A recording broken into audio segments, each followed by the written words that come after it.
Olá pessoal, eu sou Fábio Capabianco. Vamos começar mais uma aula de arquitetura e organização de computadores. Essa aula é baseada no livro do William Stallings. E nós estamos começando a ver aqui o capítulo 7.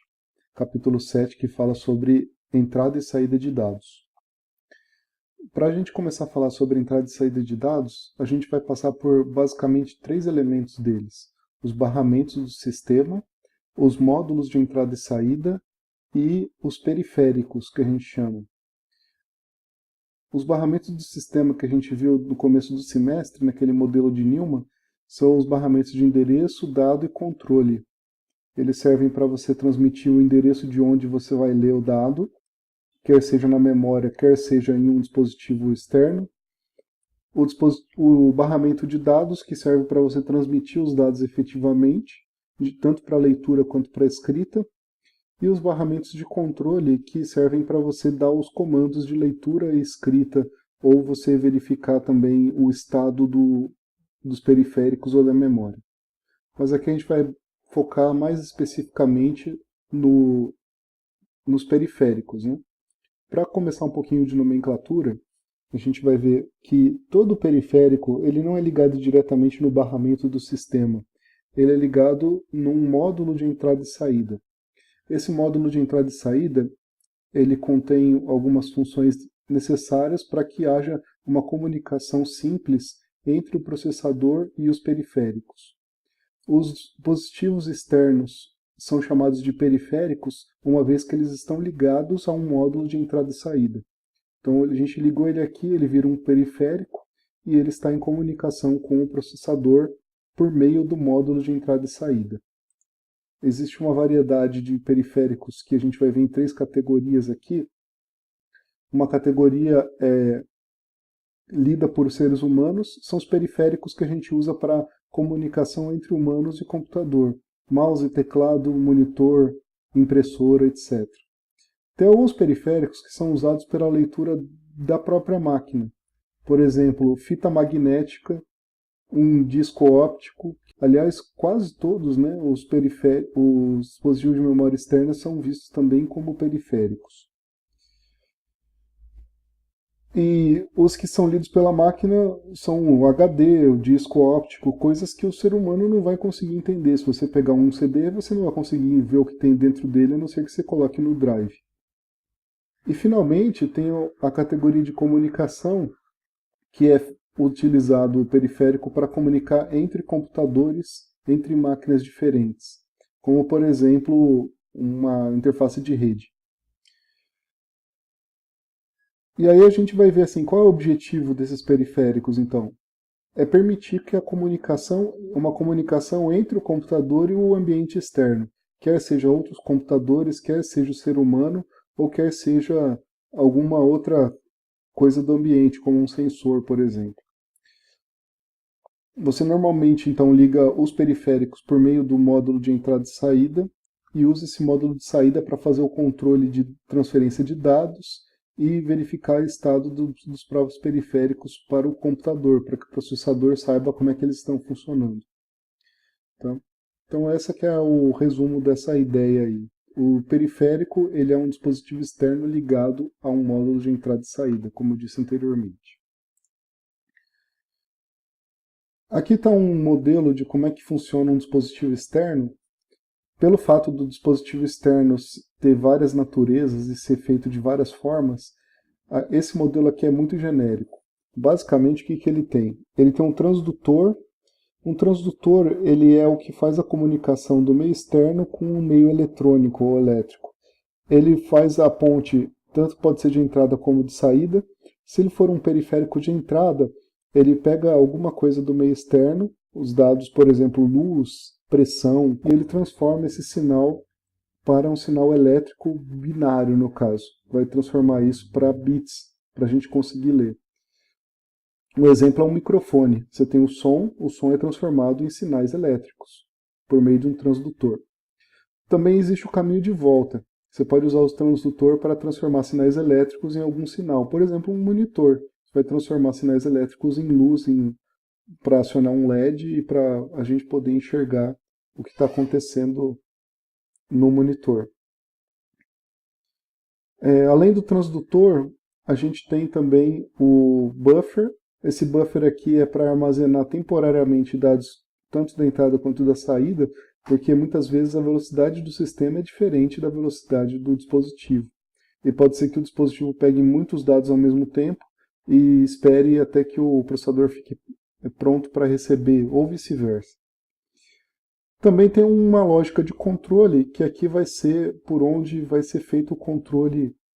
O módulo de entrada e saída vai mandar comandos para que o dispositivo externo funcione. Ele vai ter que saber quando ele vai operar, quando que ele vai realizar o que é desejável pelo processador. Aqui tem um exemplo de dois periféricos que eram mais comumente utilizados anteriormente. Hoje em dia já a gente não pode dizer isso no caso de tablets, de celulares, até mesmo o computador, às vezes ele tem um monitor touch, né? Dentro dos PCs, ainda a interface mais comum ainda é teclado e monitor. Historicamente foi assim que começou, né? Nem mouse tinha nos primeiros PCs. O mouse veio depois. A ideia era, você digitava alguma coisa no teclado, o transdutor do teclado transformava esses sinais em impulsos elétricos, e esses impulsos elétricos eram transformados num código chamado IRA, que também é conhecido como ASCII nos Estados Unidos. É um código de 7 bits que transforma os caracteres do teclado e alguns caracteres de controle num código de 128 bits. Os códigos podem ser impressos, imprimíveis, como números, letras, símbolos, ou de controle, como Enter, Backspace, etc. Aí, dado esse sinal, esse dígito que foi pressionado no teclado, ele transformado, ele passa pelo módulo de I/O e o computador vai ler do módulo de I/O o dado que foi digitado no teclado. Aí esse código é processado pelo computador e mandado para um outro módulo de I/O, que agora é um módulo de I/O de saída, que é do monitor. E o monitor, por fim, ele traduz isso pelo transdutor num sinal para o monitor e imprime o caractere para que possa ser visualizado. Então, você digitou, apareceu no monitor praticamente imediatamente depois. É assim que começou a computação para facilitar a leitura e comunicação com ele. Esse é um bom exemplo para a gente entender como é que funcionam os módulos e os periféricos. Os módulos de I/O agora, vamos focar um pouquinho neles. Eles têm basicamente 5 funções. As funções deles são controle e temporização do barramento de I/O. O módulo de I/O ele vai ficar atento para ver se o barramento está pronto ou não para realizar operações pelos periféricos que ele controla.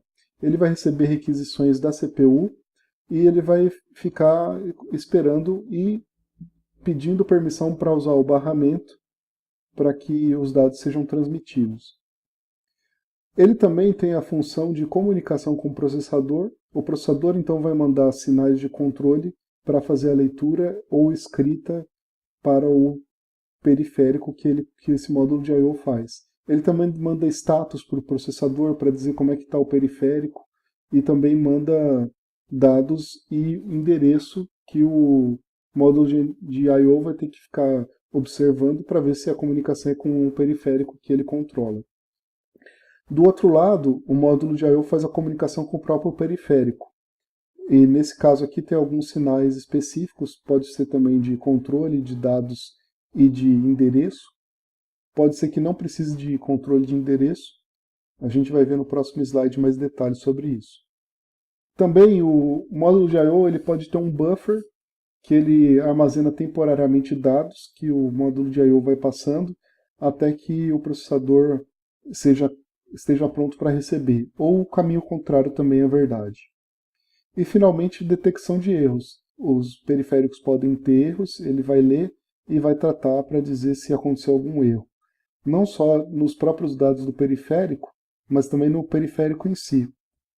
Essa aqui então é a estrutura do módulo de entrada e saída, e aqui está o lado da comunicação do módulo de entrada e saída com o barramento de sistema. Ele tem barramento de endereço, controle e dados. Endereço ele vai identificar qual periférico que está sendo acessado. Note que um módulo de entrada e saída pode ter acesso a vários periféricos diferentes. E as linhas de controle é para o processador enviar comandos de entrada, saída, leitura, escrita para um dos periféricos. Já os sinais de dados eles podem ser usados para duas coisas, para verificar o estado e fazer controles específicos em um dos periféricos.